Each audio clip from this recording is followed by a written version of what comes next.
Recording has started. Oh, I got a double recording has started. This is Mike Lanier, the CarShowNationals.com Let's Roll podcast with my co-host Jeff Thisted from the Hot Rod Power Tour. He's a spokesman for the Hot Rod. Yeah, Good Guys events. He's gonna start doing some of those coming up here in Utah. So it's good to get going on back into the car show, car whatever season if we have one. But we're here with Brad Fanshaw. Man of many things. I've been on his Shift and Steer podcast. What was it? 2017. It was quite a few years ago. And he's got the Man Seeks Adventure with Heather Storm and industrial designer, automotive fabricator, innovator, trendsetter. I mean, what the trendsetter? What trends have you set? What the hell? You're a BMX legend. You make wheels. You make watches. What the hell, dude? He does everything. Hey, man. I've been. I always say I've been super lucky to be in the right place at the right time. Mm-hmm. I'm trying to. I get lucky sometimes with that too, like asking Jeff to be my co-host. There you go. There you go. Yeah. The only time that happens to me is when I'm at Seaman. Mike wants a picture with me. That's when I'm in the right place at the wrong time. I get a picture with Mike. Right. I got one of those too, man. He came by and we grabbed one too. So yeah, at the Shift and Steer stage. Yeah, Brad was super busy. And he took the time to talk to me. He was really busy. I mean, you had a lot going on, and that was really awesome of you to take the time to talk to me. I was really honored. The hardest part at SEMA is that I have to do double duty because we've got our stage for Shift and Steer at Magnaflow, and I've got to be the producer and the host, where Matt and Aaron, they're just having a good time. They're just there to jump on the mics when they're ready, and I got to wrangle everybody. So it kind of just I'm the guy who's got that look in his eyes like, God, I hope this all happens, And right. But it all Wrangling does. Well, he was. You were in charge that year of the stage at SEMA.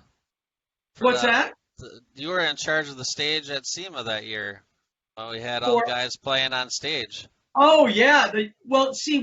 That goes way back to the Peterson Museum for the celebration of the 50th year of the Ford 32, and Peterson wanted to do a really big party. They wanted to do something really special, and so Bruce Meyer, who's a big automotive collector, I think you guys both know him, but if all the listeners don't, he's got an incredible collection. He is one of the benefactors of the Peterson Museum. There's even a Bruce Meyer with an R, not Myers with an S. Not the Myers-Manx, but Bruce Meyer, the real estate guy with the Don't Spencer 32. You've got it, and so many other cool cars. But so he and I got together, and we put together this incredible act to come on and play for them, which was Billy F. Gibbons. It was Michael Anthony. We had God, see, this is when you get old and you forget names. Right. But this one's bad because I should remember his name. Jeff Beck. I was going to say, Jeff Beck. Yeah. Plays a little guitar. And we had a great group. Well, so fast forward years later, SEMA wanted to redo that. Well, Pete Shaporis, who used to be on Shift and Steer with us and unfortunately passed away a few years back, he came to me and he said, Brad, we got to get that back together. We got to do that. Hey, could you help me? And I said, absolutely. So we started putting it together. Well, it didn't work out that year because nobody's schedules would work out. Well, subsequently, Pete passed, and we went ahead and did it and got it going that year that you guys are talking about, where Jeff was supposed to fly over from England, but he missed his plane. So we had some drama there, but it was just a really cool time with Michael Anthony and Billy Gibbons and a lot of great other artists there. And part of it is what you guys don't get to see, which is going to the rehearsal studio the day before there in Las Vegas and hanging out with the guys and hearing what they're going to play and how they put it together.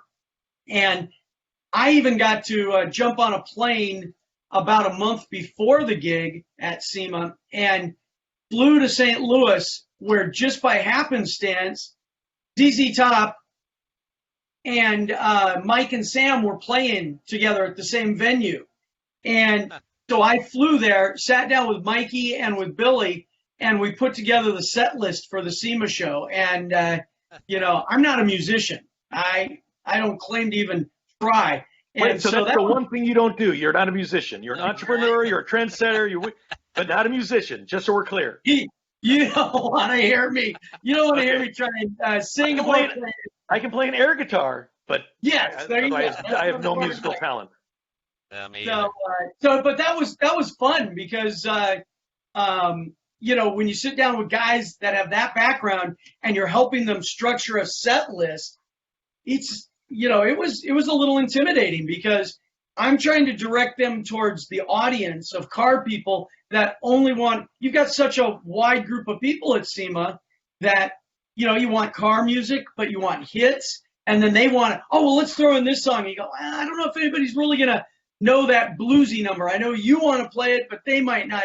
It's amazing. It all came together, and everybody had a good time, and I was like, it happened, and leaned on some other great people at SEMA to help us make it happen, and it came through. Well, the funny thing is, I don't know if you remember, but I heard from someone saying, I think it was Thomas Raber, I can't remember his name now. He told me that Jeff Beck was stuck in another country, so I actually went up and told you. The look on your face was like, what? But yeah, because the last message I had was, Jeff's at the airport. Well, he got to the airport, but it was past the time his plane to get through security. And I'll tell you, SEMA did a valiant effort pulling strings through governmental agencies and things such as that to try and get him there. It just wasn't meant to be. Yeah. See, if they would have still had the Concorde going, it could have been like Guns N' Roses at Paradise City, hopped on the Concorde, continent to continent. There you go, man. Or just send Jeff your private jet over for him. Why didn't we do that? I'm still trying to get unemployment. I don't have a private jet. I'm trying to qualify for unemployment here, Brad. Well, I got him to join my deal, but we're not making any money. We need sponsors, but getting that podcast. Trust me, that's the hardest. We've been in the top 10 at Shift and Steer, and we're lucky. We have some great sponsors like Geico, but it's been tough to keep all that in this, especially in this economy. And that blows me away because more people are tuning in for like yours and ours and everyone else's because they're at home and they want content. But it's just, that's a whole nother conversation.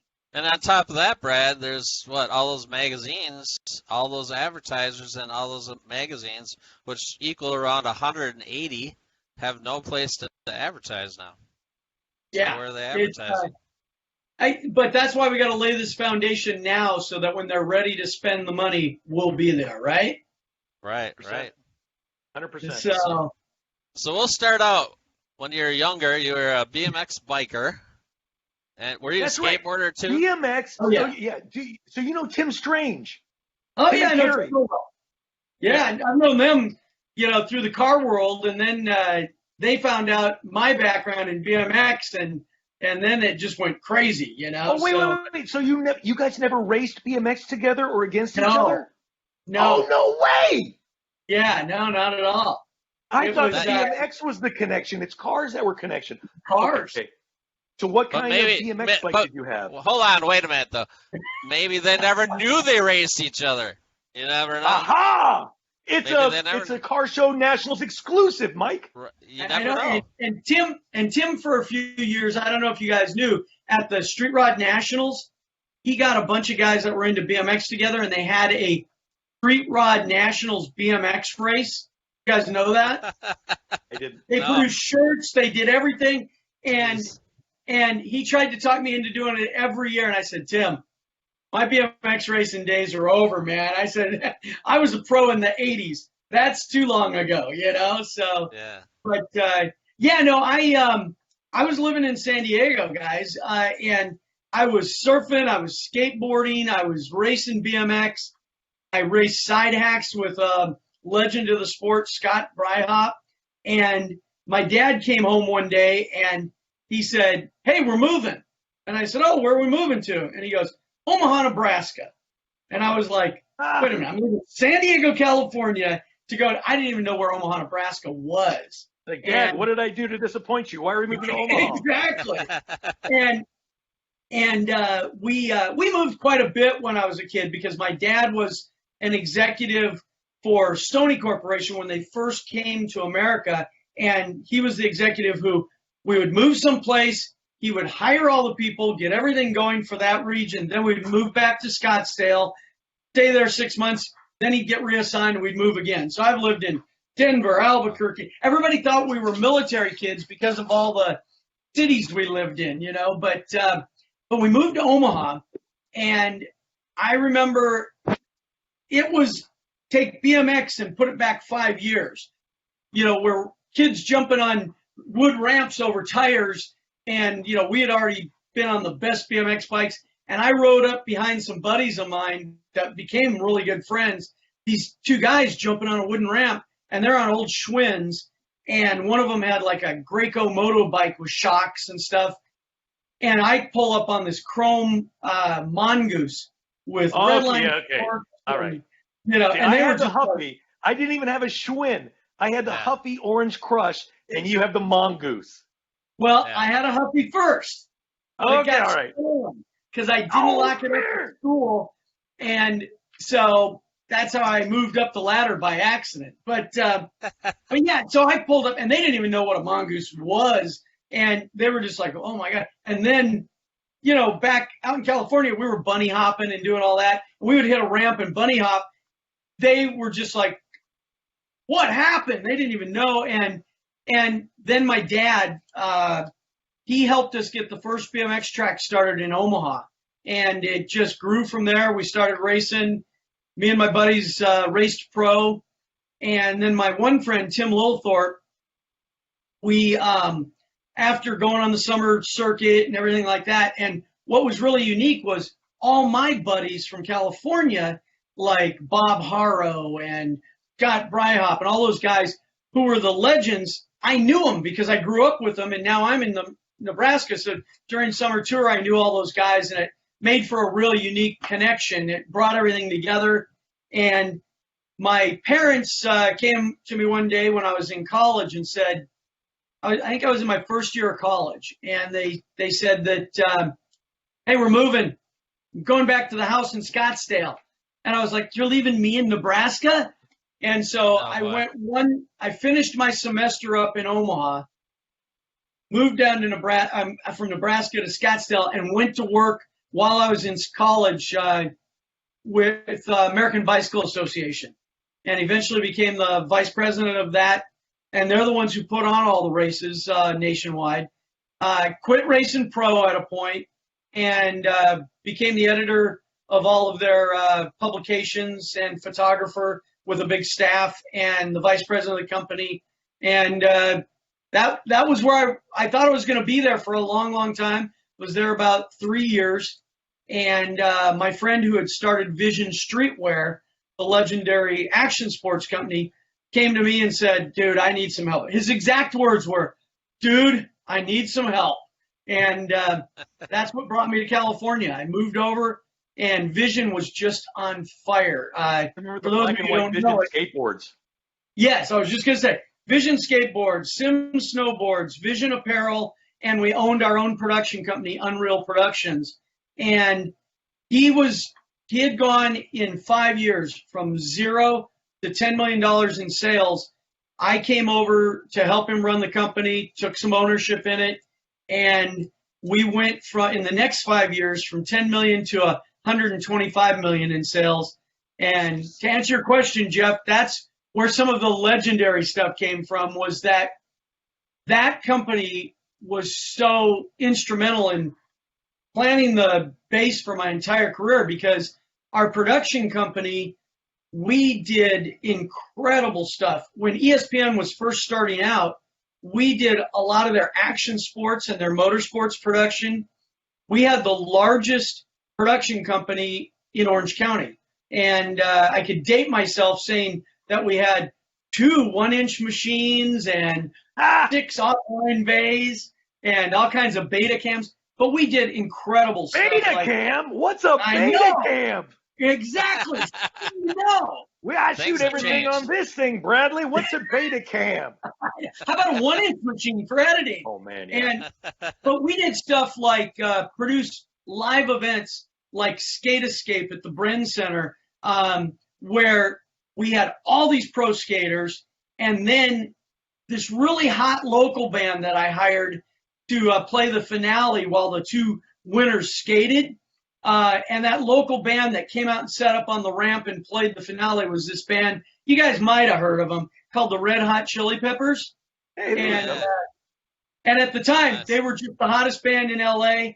And I still have the contract to this day because at that time, their big thing was they would come out naked with just socks over their, junk. And yeah, so in the contract, it says, and it's why I kept the contract that I did. It says, this is an all ages show and you agree to not, do that. And you will be under, arrest or this, because they were notorious for going, hey, F you, we're going to do it anyway. And we couldn't have that with an all ages show, but we did great stuff. We did all kinds of product placement. You can look back in so many films and so many bands. If you look back in the 80s, Poison wore our stuff. If you look back in photos, the Rolling Stones, Living Color, Guns N' Roses, I can just go on and on. And movies like The Burbs with Tom Hanks, Earth Girls Are Easy. I mean, just go down the list of all these famous films where guys are. You had me at the Rolling Stones. You had me at the Rolling Stones. Rolling Stones and Guns N' Roses. I mean, say no more. Yeah, I mean that's those Stones are they're who's bigger than the Stones? And they're still around. He's like 180 years old. Right around. Mick Jagger's my cousin, right? Oh, yeah. Who doesn't? Yeah. His real last name is Fanshaw. I kid you not. Really? They're the Glimmer twins, Keith and Rich. Oh, yeah. He got all the thin and I got all the fat. But no, they're amazing. And it was a golden era, a golden time. And I enjoyed it immensely. And it's what's amazing. And Jeff, you can appreciate this. When I've been on set doing TV production and when I've been in pitch meetings and things like that, when you say something about vision, guys light up. And I've had it be guys, executives in their suits and crew guys. Oh my God, Vision Street, and they're like, they all experienced the whole Vision vibe, So it was cool. It was a good time. 100%. It's like if you talk to somebody about business, we're here working, but I don't want to talk about business. John Frankenheimer was at this my girlfriend's insert stage. I didn't know who he was. Everyone was scared of him, but there was this Mercedes-Benz, this supercharged AMG SLC out front that was all decked out. 3 o'clock in the morning, people are scared of this person. What's up with this car? 45 minutes later, we get done talking, and the girlfriend's in her truck. How did you do that? I don't know who he was. I just talked to him about his car, and for 45 minutes, we talked about it's a great Black Series AMG out of talk to them about what they're passionate about, and you never have to worry. You know what? I've said that a million times, is that cars especially, you can put a group of 20 guys in a room. One can be a corporate CEO. The other guy can work in a lumber yard. If they're all car guys, they're all going to get along. They're all going to have something to talk about. 100%. That's very true. Yeah, it's awesome. So that's kind of my action sports days. So from action sports, how did you transition? Well, we were making ridiculous money at Vision, and it was really good times. And we loved our cars. And my partner in crime there, he also loved cars, and came to me one day. He goes, I want a Woody. And I said, okay. And I said, anything in particular, because I'd always help him find his cars, because I knew all the guys. And he goes, no, I just want something really cool. And I go, well, there's only one guy. And so I picked up the phone, called Hot Rods by Boyd in Stanton, California, this company that literally was just starting to make wheels. They Cadzilla hadn't been built yet. None of those famous cars had been built yet. No Illuma Coupe, no Cadzilla. Nothing, no. So I knew that he was the guy to do it, though. So we jumped in the car and we shot up there, and we came pulling in. And Boyd loved Mercedes. Not a lot of people know that, but him and I both had blacked out, door handle shaved Mercedes when we were partners. And we pulled in my Vision business partner's Mercedes that was a very custom 560 SEC. There was a company in Newport called Strayman, and he made all the Testarossa convertibles. My partner took his Mercedes over and had it made into a convertible, and these looked like the factory did them. And Boyd knew what that was the minute we pulled in, and he wanted to know all about it, checking it out, gave us the tour of the shop, and we left. Months went by, and he decided not to do the Woody. He decided to buy something else. But Boyd and I hit it off. We started talking. We'd go to lunch, talk about business, things like that. And at the time, we were looking to sell Vision, which we eventually did. I took some time off, but while I was taking time off, I'd stop by the shop and get a call one night, and it's Boyd, and he goes, "Hey, I got something I want you to see. It's a car we just finished, but it's leaving tonight. Can you be here by 6 o'clock?" I go, "Oh, yeah." I jump in my car, shoot up there. And the car that he wanted me to see before it left was Cadzilla. And Cadzilla was going on a transporter to go get photographed for the famous hot rod poster and everything like that. He gave me the walk around, showed me every detail, everything, told me everything about it. And then we started talking, and one thing led to another. About a month later, we shook hands and did a deal over a dumpster.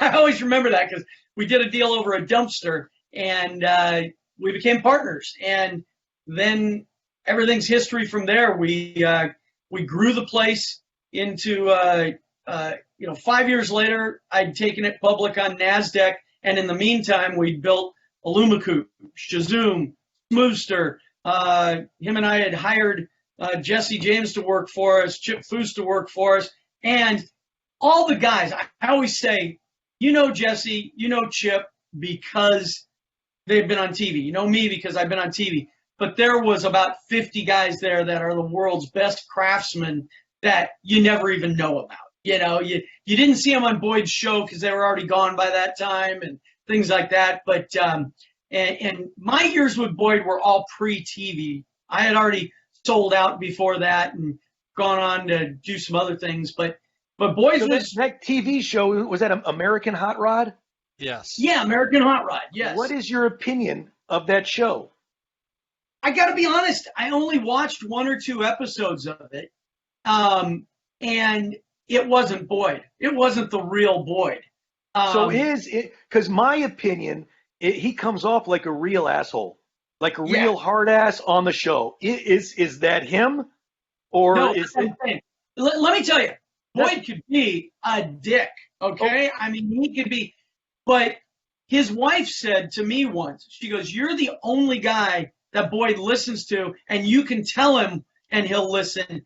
Nobody else." But with Boyd, it was all in how you approached it, and the fact that we were partners made a difference too. But Boyd could, he came across as a dick, and it was because he was a perfectionist. He was the guy who, His name's on the wheel. His name's on the product. His name's on the fender. I mean, it's his name. And I always used to give him a hard time. I go, "Boyd, just remember, there's only 2 letters difference, and it can be Brad's." And, but the one thing that Boyd, I'll tell you the story. You guys, do you both know the Smoothster, that particular car? Yeah. Very famous car. It was penned by Larry Erickson. We finished, we built it at the shop, and it went on to win America's Most Beautiful Roadster.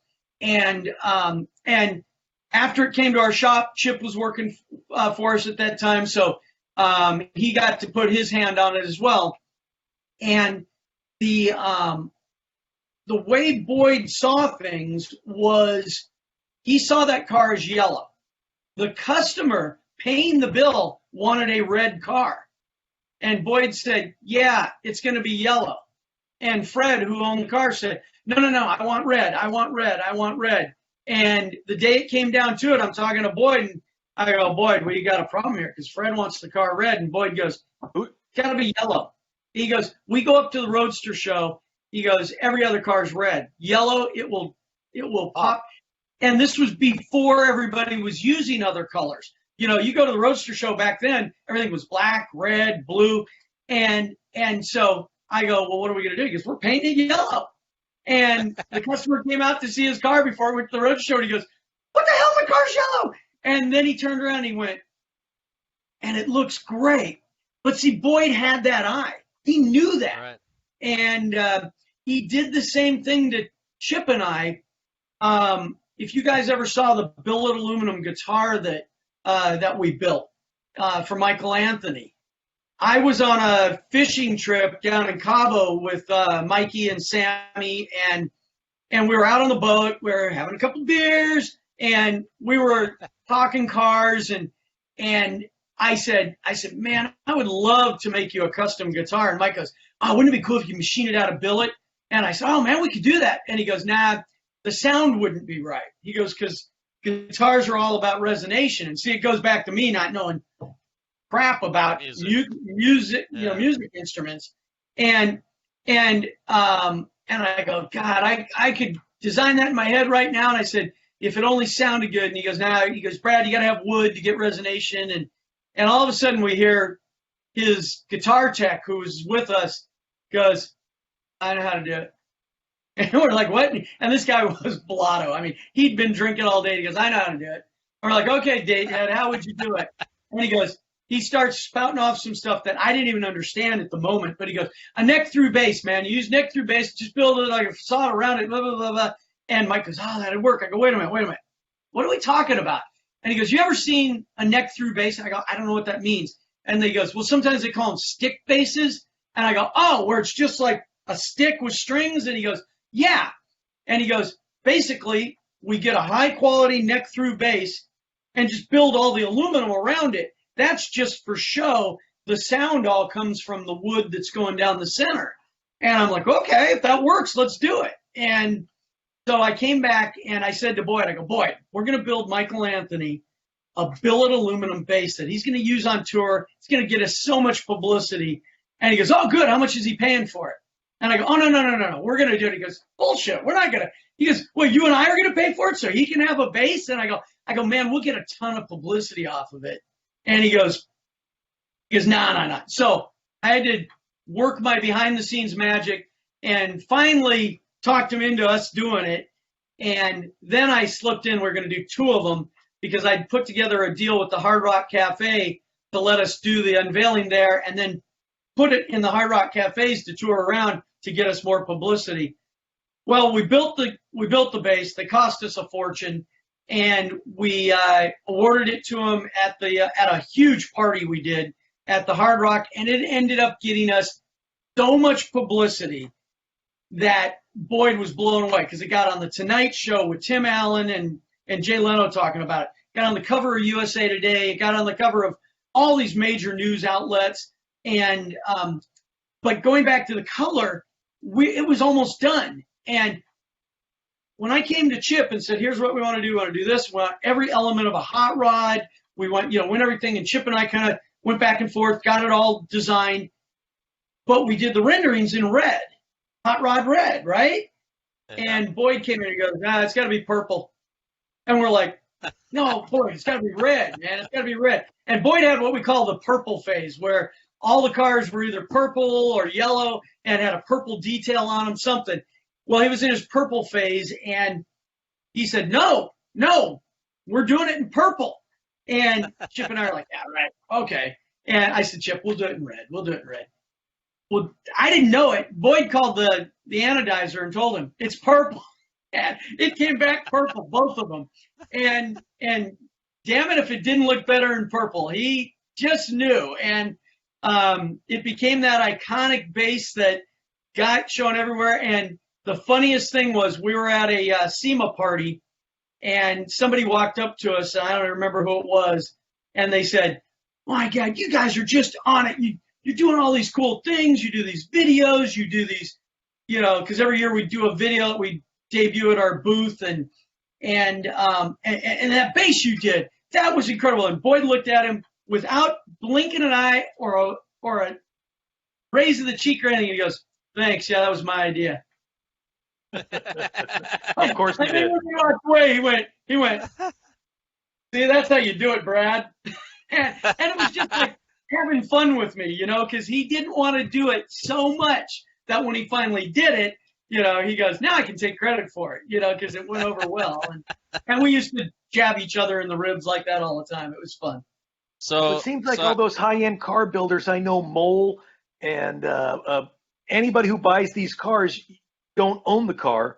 You just lease it from the artist who built it. I want my car in red. I don't care what color you want it in. It's going to be yellow. I want my car black. I don't care what color you want. This is my car. I'm building the car. It's like Mole does whatever he wants. You pay the bill, and then you get the piece of art to borrow for a time. Exactly. And then when they needed to display at Monterey or wherever, we used to do this thing. We had our 2 semis out on the road. These guys would get their cars. They wouldn't get their cars for 4 years later when we were done showing them off, And Yep. but you know what? In a way, though, for the customer, we had customers, and I will not say any names, but we had customers that went all the way from the point of it's an honor to have my car and me just show up to I literally had a customer come to me once and he said, "Now, Brad, I'm buying a car built by you guys, and I know there's like the LA Roadster Club," and this guy was extremely wealthy. And he goes, "So what's the highest club? One for the best of the best, because I want to get into that." Oh, my. And he just didn't have it. He thought, and I said to Boyd kiddingly, I said, "You know what? We could have a leather jacket made up and just put some name on the back and go, we could tell him that like the, there's a fee to join and it's like 50,000. That guy'd write a check in a second, And, but it's just funny. And it is an honor for these customers, and it is to show up at the booth and have their cars on display with all these Roadster Show winners and things like that. They loved it. Well, you just reminded me of Pebble Beach, where every car at Pebble Beach has got a couple of dollars into it, and everyone who owns one of those cars is a titan of industry, and it's just a big pissing contest. I want the Pebble Beach, and the trophy of Pebble Beach is this little itty bitty car that looks nice, but it's not a big monster trophy, and they're all pissing money away, millions upon millions, to win the trophy. How do I get a part of this club? It's all just add a zero. Add a couple zeros. It all just keeps ratcheting it up higher and higher, but no, we've seen so much happen. What's in your garage right now, if you don't mind me asking? I have a Prius and a Yugo. I know you got the Yugo. The Yugo's all blacked out, and you got the door handle shaved on it and lowered. With 30-inch rims on it, man. 30-inch rims on the Yugo, yeah. The problem is I have garages here and in Arizona. And over here, I have my 71 El Camino that we built at Boyd's, and it's built like a Boyd's hot rod, where the engine block is smoothed and painted and everything's, perfect on it. But about 5 years ago, I redid that car, put all tubular Hotchkiss suspension, coilovers, and big 6-piston bears. Because one of the things I want this to come out right, because Boyd is an artist, one of the best there ever was, but it's like a lot of those cars from that time period are stuck in time. You can tell by the wheels or the billet on the dash, you can tell that they're a product of the 80s or 90s, and they're not necessarily timeless. So when you said you redid the car, I get it. Yeah. Well, and technology has moved. My El Camino was on the cover of CarCraft in 1996, and their little tagline says something like, "Is this where street machines are headed?" And it was because it had 4-wheel disc. We had taken, at the time, do you remember the big Impala and Caprice wagons? Those big, ugly, round things. They're not ugly. I'm not listening to you. They're not ugly. They're beautiful. Sorry. The wagons always looked fat to me. The Impala SS looked great. But but we did lots of them. And Beltec made a suspension kit for them. What I found out from the engineers at Beltec was if I remachined the ball joint area, they would bolt right onto my 71 El Camino. So at the time, 2-inch drop spindles was state of the art, and coilovers in the back, and so that car was state of the art. And Carcraft was like, it was before people were calling it pro touring or anything.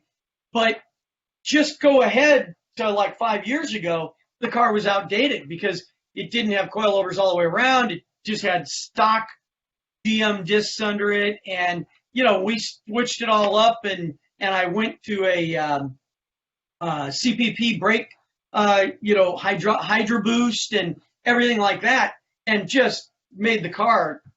I used to say the car used to drive me. Now I can drive it, and that's about the best way. What kind of small block, big block? No, I'm a big block guy. I've got a big block in a 396 60 over, and it's got all the good stuff. So is that a number? It's a 396. Is that the original engine from the car? Is that an SS 396 El Camino? Okay. So then why the small big block and not a 468 or the 5 million? Because they didn't even make those when I built the car back at Boyd's. That you couldn't get a 572. So we took the 396 that I put in high school and went through, blueprinted it, CC'd the heads. I found these really rare heads from a 69 Corvette that you always hear about open chamber heads, but they don't work on the street because if you go large port, open chamber, you don't have enough RPM on the street and they load up. But I found there was a really rare head that was available that was oval port, open chamber. So they breathe great, but they don't load up. And we did those and a bunch of little tricks on it. And then put a Curry rear end under it when I redid it. And, a lot of stuff like that just to make it nice. And that's, that's one of my favorite cars in my garage just because I drove that in high school. So I've had it around a long time. It's your legit high school car. Yeah, I have both my high school cars. You had two cars in high school. Oh! No, I had a 67 Chevelle SS. That was my street race car. And that car, I started making into a pro street. So I took the body off the frame, and my El Camino was a car that I picked up. Actually, it was my mom's hand-me-down car, and I drove it to school every day. And then when I graduated, she gave it to me, and because she knew my Chevelle wasn't going to get done. So your mom drove the El Camino. That's so badass. Yeah, it was. Very cool. So yeah, I know Tim Strange. My first car was a 71 VW Superbug. Tim's first one was a 57 Chevy. You had a 67 Chevelle SS and the El Camino. Yeah, Mike, what was your first car, buddy? The first car I bought was a 67 Chevelle, but it wasn't Malibu. There you go. Yeah, I'm just going to leave right now. I'm sorry. But see, you got to remember, Jeff, when I got that car, I got my learner's permit. My dad comes home one day and he goes, "Hey, I got a buddy selling a car," and I'd been saving up, and he goes, "Do you want to go look at it?" I go, "What is it?" And he goes, "It's a 67 Chevelle SS." All I had to hear was those two magic SS, and I was like, "Yeah, let's go." And we drove over to Iowa, and it was the original owner, bench seat, 396, and it was that Marina blue, and it was $625. Oh! The CPP brakes you just installed were more than the car. Exactly. Hashtag classic perform. And and so it's like, all that stuff. You got to keep it because you can never buy it again. So I got a question. I have a question for you. I know that Michael Anthony had a car built by Boyd, right? Correct. Yep. Two of them. Were you friends with Michael Anthony before that ever happened? Did you meet him because of Boyd? How this came about was going back to Vision and all the music groups we worked with. Right. A guy named Scotty Ross, who eventually became Van Halen's road manager. He was Poison's road manager. And him and I, he's a car guy. We became really good friends. because we did tons of work with Poison in their early days. And so Scotty called me one day and he goes, hey, Mikey wants to build a hot rod, and he's been burned by a couple guys. Every time he wants to build something, they rip him off, or, the cars turn out crappy. And I go, yeah, bring him by. And he goes, I know you guys are going to hit it off. And we did. We became fast friends almost immediately.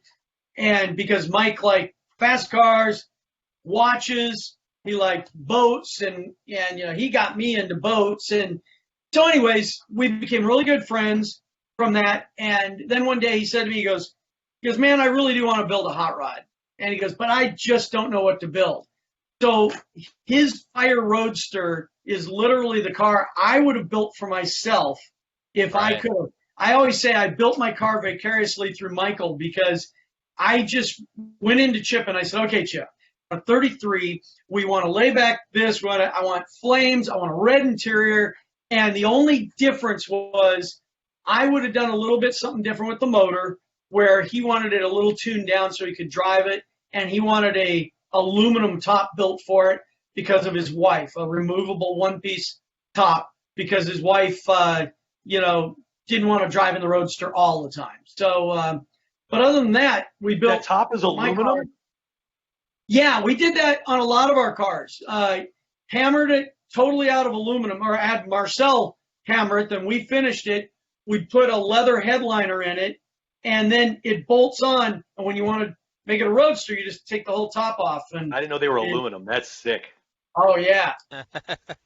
And so anyways, we built that one for him, and then immediately followed it up with his 40 Ford, which was, I had named the Hellfire 40, and we'd already done a logo and everything. And then when Boyd and I split ways, he was kind of mad at me, so they changed it to what did they end up calling it?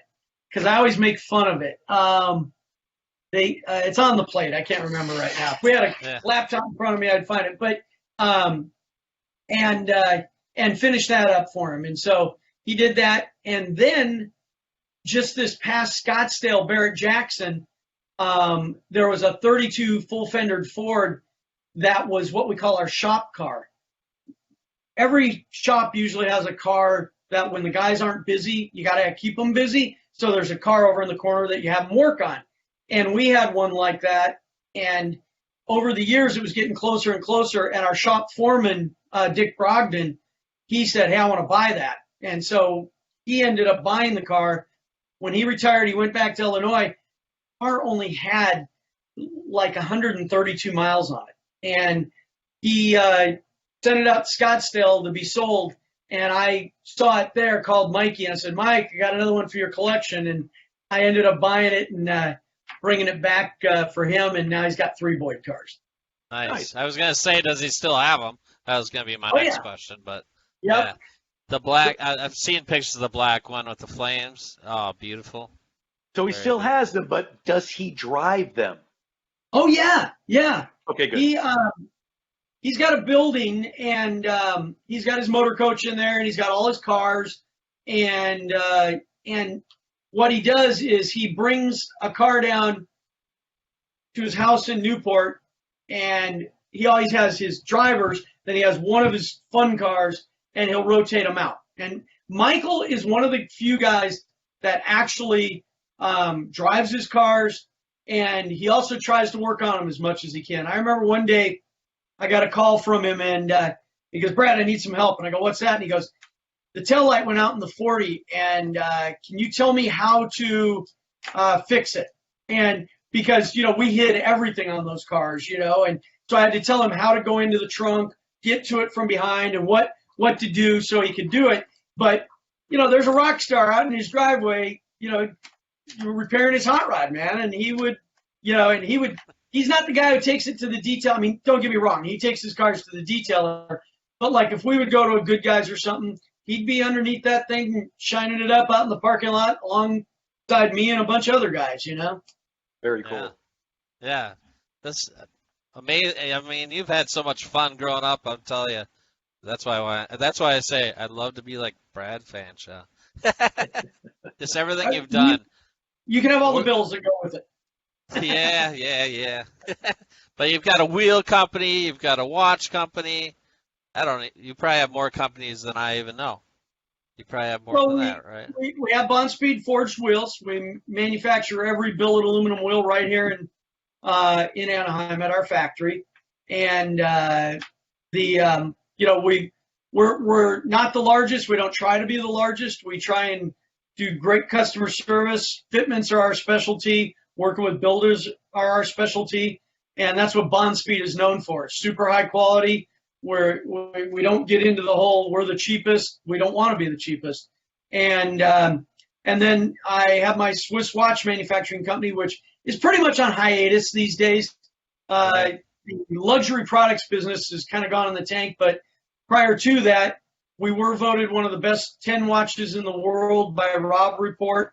We were the official watch of the Saudi royal family, and we've sold in the finest jewelry stores worldwide, and it's Bonneville Swiss watches.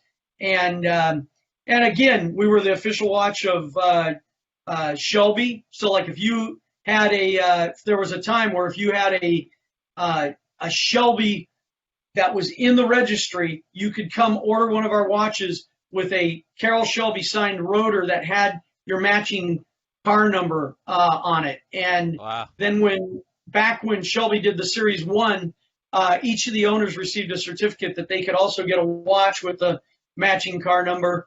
We've done, we were the official watch of the 50th Grand National Roadster Show, and each of the class winners got one of our mechanical watches with a special rotor. And, they're all machined from stainless with a mechanical movement. And it's kind of, it's one of those things. Guys ask me how I got into the watch business. Well, first of all, when I sold my interest in Boyd's, I was the president and COO, and I was a board member. And when it's a public company, you have to sign all these non-disclosures that you won't build hot rods, you won't build wheels, you won't, do this and that and the other thing. And so I went to my next love till my non-compete was over with, and that was watches. And it was kind of always in my heritage because my great-great-grandmother was from the Breitling family. So that kind of, and I didn't even know that. I found that out after I got into the business, and my father said, your great-grandmother was a Breitling. And I said, I didn't know that. He goes, yeah. And showed me a bunch of stuff about her and stuff like that. I guess she was the black sheep of the family, and they made her go to America. Interesting. Now, do you have any, or did she, does she have a Breitling watch, or did she have any, do you have anything of hers? I actually do have some family Breitlings that were handed down to me. And that is super cool. Yeah, and I've also got this little case that my dad gave me that has a Breitling movement in it. That was some revolutionary movement they came up with that was given to her by, one of the family members. And it's kind of cool. It's kind of cool. Very cool. Wow. But, and then, I get my hands in other things. I love business. I like starting companies, and that's why I really, truly love producing TV and film and video and like that, because every one of those is like starting a new company. And that's the thing. Like I had my electric bike company, and we grew it. We got it to a point, and I sold it to a Silicon Valley firm. And it's because sometimes some companies, once they're running and fluid, they're not as much fun. And that's what's great about Jeff. When you're doing TV production, it's changing, it's moving. Everything's, every day is different. And it's like starting a new corporation every time you do a new show. And I just love that about it. It's just so much fun. You like the pandemonium. Yeah. The challenge. Let's call it the challenge. The challenge. Yeah. What's next for you? What's your next company? Yeah. What's your next endeavor? Well, we just launched about 60, 90 days ago. I can't remember which. Touch It Safe, which with the pandemic, I looked around. I said, people are saying they don't want to handle money. They don't want to handle credit cards. They don't want to touch ATM buttons. They don't want to do any of that. And so I was driving down the freeway one day, and it just came to me and came back, gathered my team, and we created Touch It Safe, which are finger sleeves. So basically, people are out there wearing masks, and you see a lot of people wearing these blue gloves and things like that. And I said, wait a minute. In the electronics industry, they use these little finger covers so that they don't conduct static electricity. And so I reached out to Japan, not China, because I felt there was a stigma against that. But we found a really great supplier in Japan of super high quality finger covers, and we created the packaging, we branded it, and we've got it in Circle K's, 7-Elevens, and we just put a deal together with a big one of the big casino chains in Vegas, because all of the machines and gaming is, so touch. But basically what it is, and the sale point to the casinos, guys, was that people go there for a fantasy. Do you expect a woman to come walking down with her boyfriend or her husband, get off the elevator and have her little black dress on, the guy's dressed to the nines, and they're wearing blue gloves? So these are flesh colored. They can wear them just on their fingers. They have to touch the elevator button, if they have to touch the thing. And when they're done, they roll them off right into the trash. And when they're ready, they put another one on. They're discreet. They're easy to use. They're cheap. And we sell them at our website, touchitsafe.com. And we've been selling them all over the world. And, we're hoping that it, just becomes something that everybody has in their glove box. And it's not always cars, not always rock and roll, and it's not always, fun. Sometimes it's something that is just a need, and you fill it. And, you hope that some big company like Procter & Gamble or someone, hey, we want to buy that company. And then I can buy more cars and build more cars. There you go. So what's the next? So Procter, hypothetical situation, Procter & Gamble comes by and says, hey, Brad, we want to buy it. Here's a big check. What's your next car? Oh, I'd finish my cars. I have in my shop. Forget finishing. You said your next car. Give me the next one. The next one would be. It can either be a project or it can be just writing a check. If I was going to build something, it would be. I have my '67 Chevelle. Can I use that? Of course. It's up to you. Yeah. You got carte blanche. This is your next car. My '67 Chevelle from high school, putting it back with, make it look identical to how I street raced it in high school. However, with some late model technology, have it slammed, but have tubular A-arms, and have, because I ran it, I would drive it to high school with 9-inch slicks on. Just air those suckers up and drive it to school like that. And when nitrous came out, I was the first one to have nitrous, and I love that car. And but I will say, if money was no object and I was going to buy something, I would probably go buy a McLaren 720, because I drove that car. They sent me a press vehicle to drive for a week, and that was the first car in my life that has ever scared me. And when it scares you, it's fun. Okay, so damn fast. So money's no object. You're going for the current 720, not the vintage F1? Nope, the 720. Ooh. Because you know why? Why? Tell me. I have driven those older ones, and you got to drive them, and you got to be afraid of what's going to happen to them. The 720, you can go in any day of the week and drive it to LA. You can drive. I drove the 720. Believe it or not, I don't know if you saw the photos of Heather and I driving through Hollywood in it. I drove it up in traffic on a Sunday in bumper to bumper, and it wasn't like driving a Mercedes or driving a SUV or something, but it was drivable. And by the time I got very docile. Yes, but it's a monster when you want it to be. But it should be for $425,000, Yeah, interesting. You would choose it because, a buddy of mine loves all the new stuff, and it's for a supercar, I would want the Ferrari F40 because you have to pay attention. You can't just set cruise control. You can't listen to the radio. You can't set your AC. You've got to pay attention to the monster. Otherwise, it's going to potentially eat you. Well, Jeff, you do understand. I hope that check's big enough that I could have a whole collection, and then I could have them intermixed. Oh, yeah. Because who's it? Mark Green asked me a while back, what would be my car? And it's like initially the Ferrari, either the P3 or P4 Ferrari or a bread van or something to that extent, because I want to drive it. I want to push in the clutch and mechanically shift through those damn gears. And, yeah. No, I'm with you. I love all that. But I also know that I drive back and forth to LA. And I love driving the cars.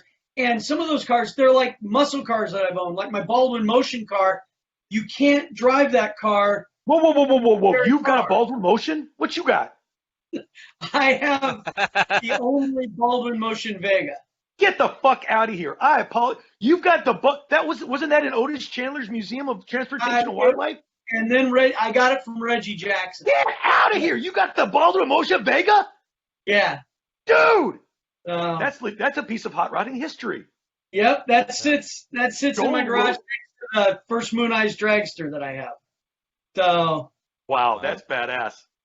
But the way I grabbed that car was, it was first at Barrett Jackson, and I literally took pictures of it because I didn't have enough money to buy it. Then years go by. Reggie used to come in the shop at Boyd's all the time. He came in one day and he fell in love with the Roadster we had, and he wanted that car. And so deals go back and forth, and Boyd had the car store separate from what we were partners in.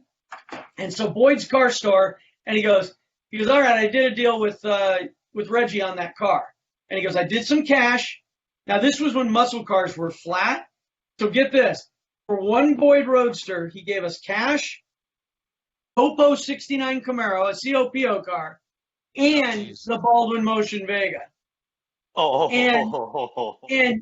And Boyd wanted the cash and the Copo, and he just ripped the Vega off as a V8 Vega. And I go, Boyd, that's a Baldwin Motion Vega. And he goes, whatever. He goes, you want it? And he goes, he owed me some money at the time. And I said, we'll call it even. And he goes, yeah, sign the title over to me. And I snagged it. And I had it. Dude, that's worth more than a Copo. Oh, that thing is, and it's so wicked because it's got the LT1 with the hooker through the fender well headers, then into a chambered GM exhaust all the way back. And the story of the car before Reggie and Otis was the founder of Pizza Hut bought it. They built 6 of them. All of them went to the drag strip and over the years got butchered up and lost or wrecked.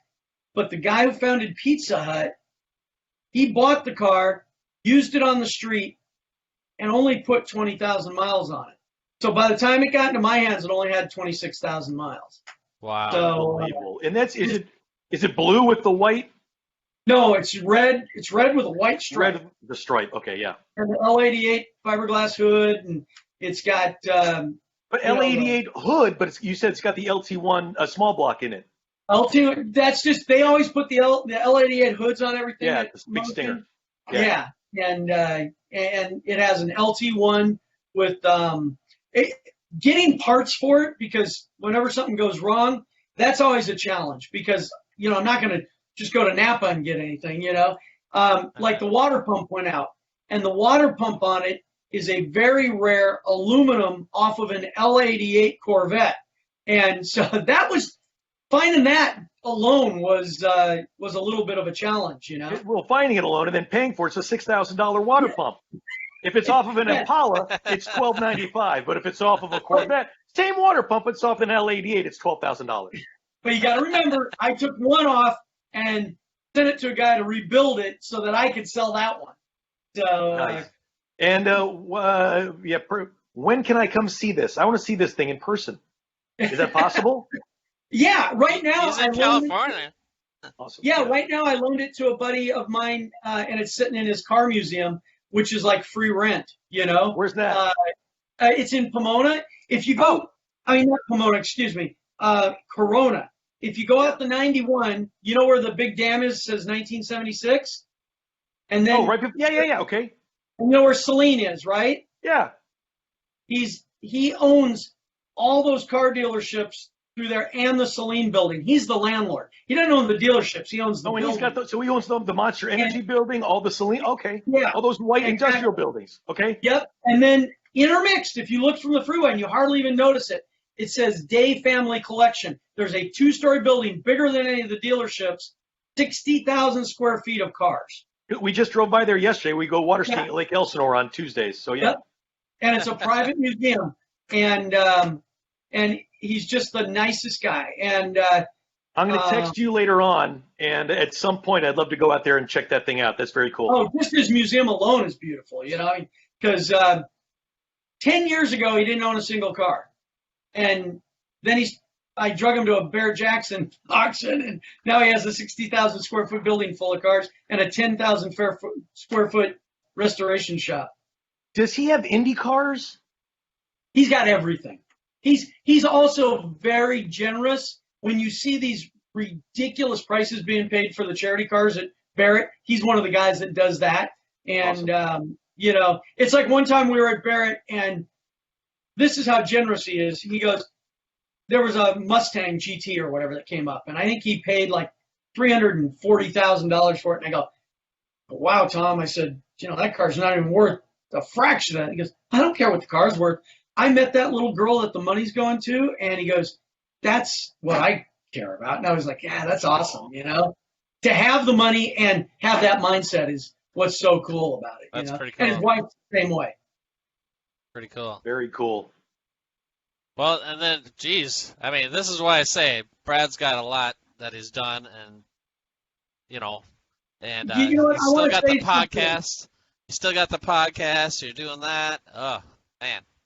And I appreciate that, Mike, but I want to say that, I said it kind of tongue in cheek at the beginning, is that, right place, the right time, but it's also having the right people around you, the right team. It's like, at Vision, I had great creative people that went on to form so many other companies and have done great in their own. And then just like at Boyd's, we had so many people that were great there. The craftsmen, the creative people that I worked with, and then down to the guys at magazines like Gray Baskerville and Harry Hibbler and the people that made Boyd's famous, because we could have built all the coolest cars in the world, but if they never made the magazines or never got that, nobody even know they were hardly out there. And so a lot of it is, people ask me all the time, they go, how do you, because the one thing that I have been very fortunate at is taking what I know and translating it from BMX to action sports to the automotive world, to entertainment. And it's really, it's doing what you say you're going to do, being honest about it, building friendships and lasting relationships, but also don't look at the roadblocks. The roadblocks are all just imaginary. And it's really, you take and just grasp every little thing you can from your past and put it into the future.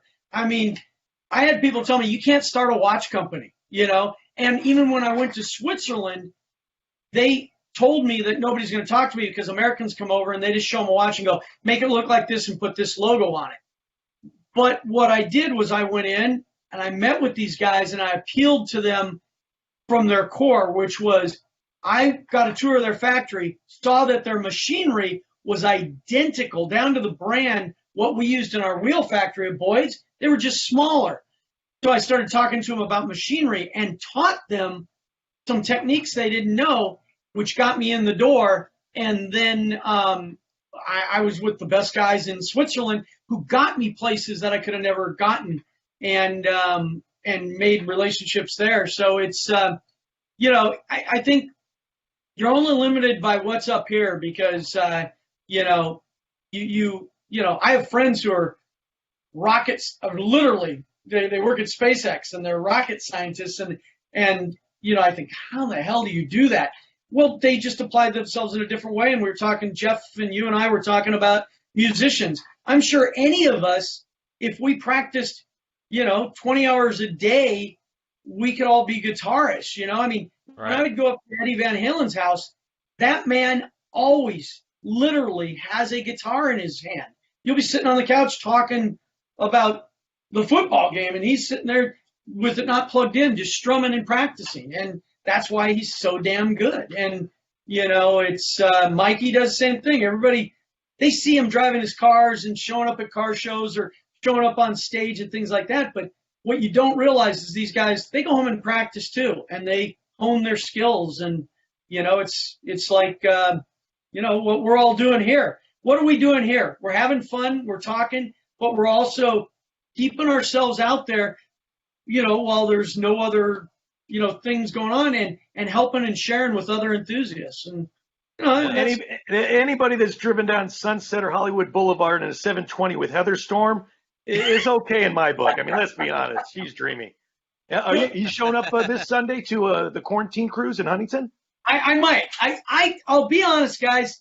I've been keeping away from everything because I have an 88-year-old mother who has some lung issues, and I've been really careful to stay away from crowds.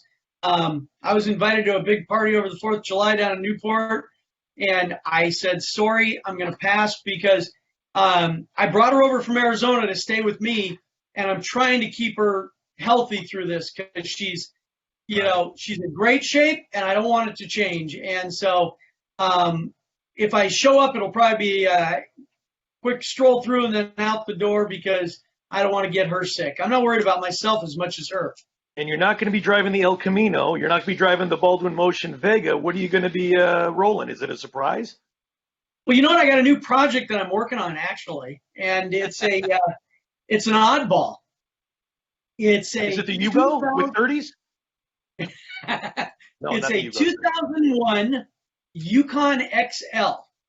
Oh, okay.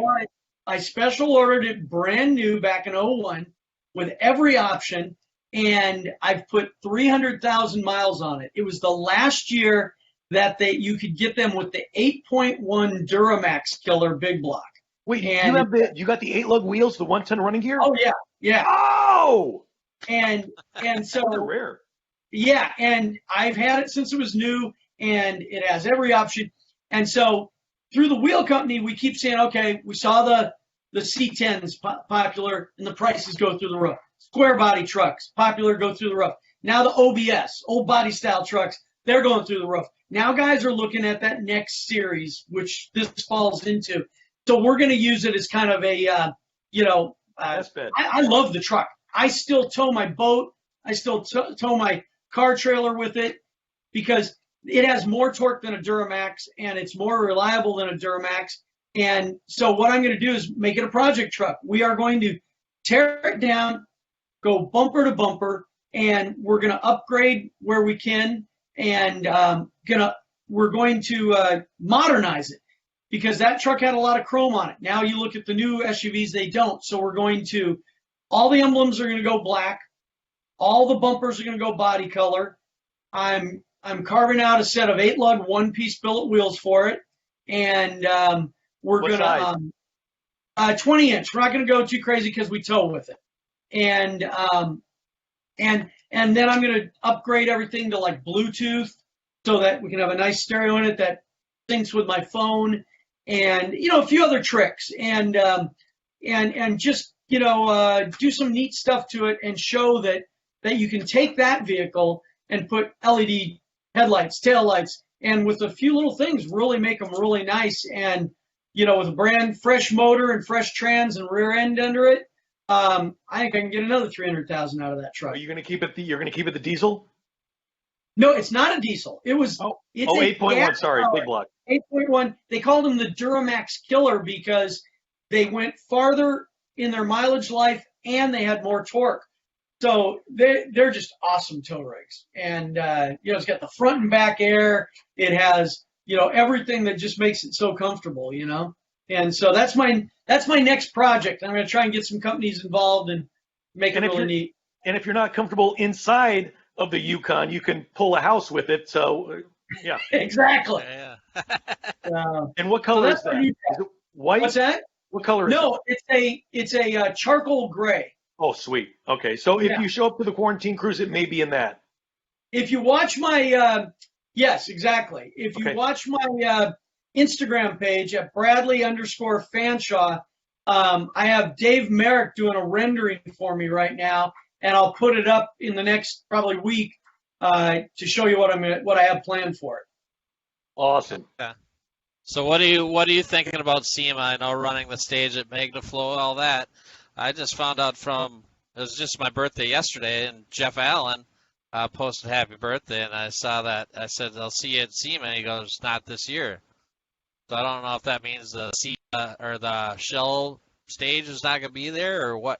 But Could be a possibility. I know that we spoke with MagnaFlow, and there won't be a stage there this year either, because a lot of companies are doing pretty basic because of the big question mark. And MagnaFlow is always known for having that great hospitality area, the stage, and they have all of the people do autograph signings there.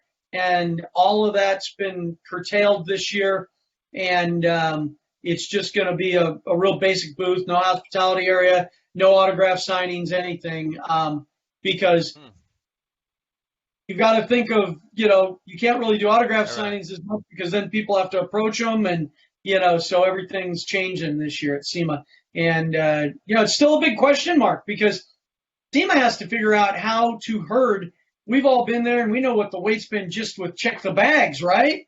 Can you imagine if they've got to check everybody's temperature before they go in, and you'll have a line a mile long. I mean, literally. And they've got to figure out how to do that. They got to figure out how to keep people socially distanced.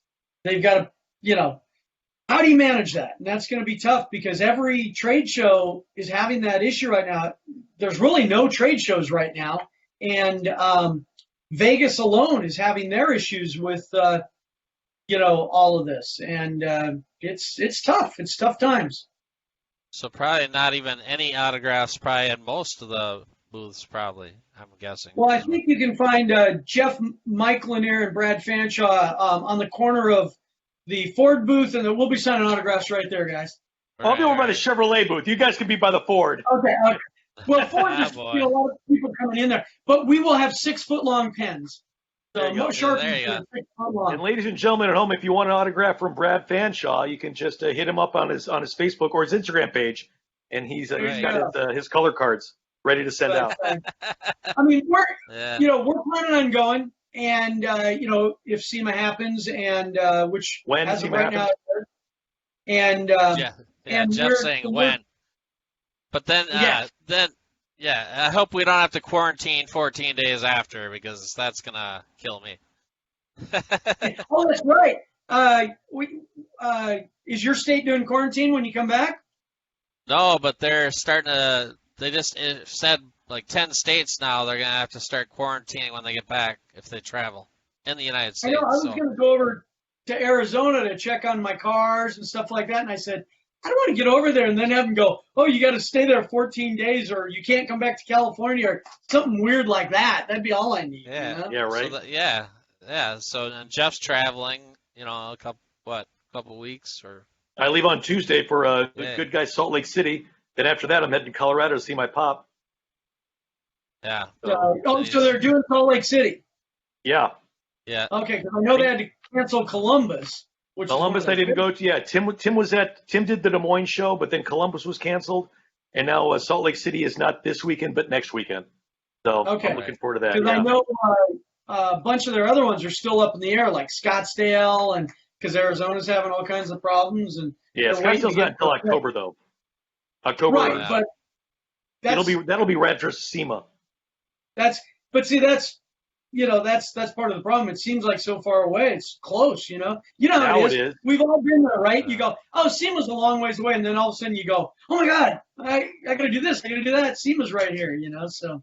Yeah, right. My dad just asked me about the Loveland, Colorado show. It's like that's in September. It's like which is only 2 months away. Yeah. Are you driving your 55? Yeah. Cool.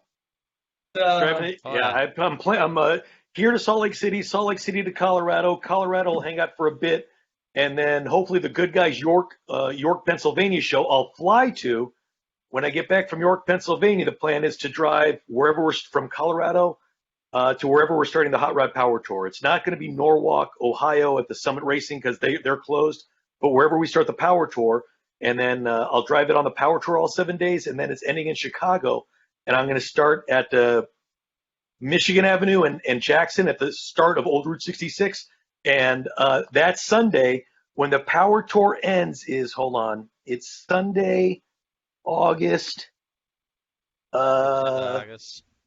End of August, yes. Sunday, August 30th is the 65th birthday. So on the 65th birthday of my car, I'm driving it on Route 66 from Chicago all the way back to Santa Monica. Oh, that's cool. Yeah, now, so that'll be. When does the Power Tour start this year? What I know they moved it around. It's August what? It starts on August 23rd. We don't know where. It was going to start at the Norwalk or Summit Racing in Norwalk, but that's going to change. 23rd to the 29th. I'd love to do it. I haven't done that in about 6 years. I love Power Tour. It's great. Yeah, don't tell anybody, but I would do it for free. It's like they're my people. It's the best. It's the most wonderful time of the year. We really just have a blast on it. We went the year that it went from Des Moines, Iowa, all the way down through Memphis and everything, and we just had a blast, And it's so awesome. Yeah. That's cool. Yeah, that's going to be a good time. You're getting out and doing some good stuff. See, I'm just going from the office to the house. That's it. You at least have an office to go to. My office is right here. Yeah. So yeah. Well, feel free to join Jeff on the Power Tour. Yeah, definitely. If you want to take the cruise. Stay safe, stay healthy, keep your mom healthy. Thank you. And and they can find you at Bradley_Fanshaw on Instagram. Yeah, yes. I had that wrong. Where's your YouTube? That somewhere. My YouTube is you can find me all over the place. There's Shift and Steer, and then there is Mike Brewer Behind the Wheel with Brad Fanshaw and Man Seeks Adventure, and we post all our stuff there for all of our podcasts. Nice. Yeah, busy guy. And then Wheels.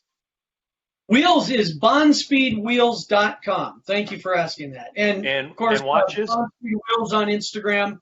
And watches. Our watches, you can find us on Facebook. You can find everything on Facebook and Twitter also. But watches is Bonneville Swiss Watches on Facebook.